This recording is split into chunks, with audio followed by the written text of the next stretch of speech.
NCERT असते ती नेमकी कशी वाचायची, म्हणजे कसं रिडिंग करायचं, कुठल्या ओळीतून कसे प्रश्न येतात किंवा असं सगळं त्यांनी सांगितलं. मग मी बस त्यांचं करत गेली, त्यांचे टेस्ट वगैरे सगळं जे काही आहे ते देत गेली. आणि फक्त माझं एक थोडी माझी चुकी झाली, ती माझी चुकी होती.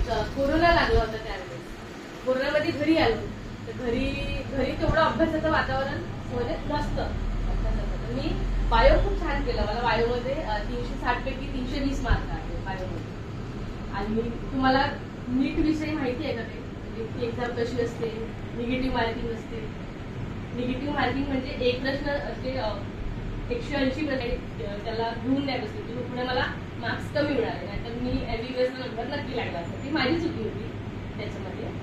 तर तुम्हाला कोणाला जर नीट करायची असेल आता पुढे, तर तुम्हाला बायोमध्ये सर्वात पहिलेचा इंटरेस्ट चांगला बायोमध्ये असायला पाहिजे, कारण समोर पूर्ण बायो आहे. फिजिक्स केमिस्ट्री, आता मी शिक्षण शिकत आहे ग्रॅज्युएशन, तर फिजिक्स केमिस्ट्री तेवढं कामातच येते, फक्त बायो. तर ज्याला इंटरेस्ट असेल बायोमध्ये आणि ज्याला खरंच वाटत असेल की नाही आपल्याला डॉक्टर व्हायचं आहे, असं नाही की नुसतं मला डॉक्टर फील्डमध्ये खूप पैसा आहे म्हणून मला जायचं आहे, खरंच सेवा दादा सेवा करतात, केंद्रामध्ये सेवा देतात, त्यांचे एक आवड आहे म्हणून ते देतात. असं आहे का त्यांना पैसे भेटते म्हणून ते करतात.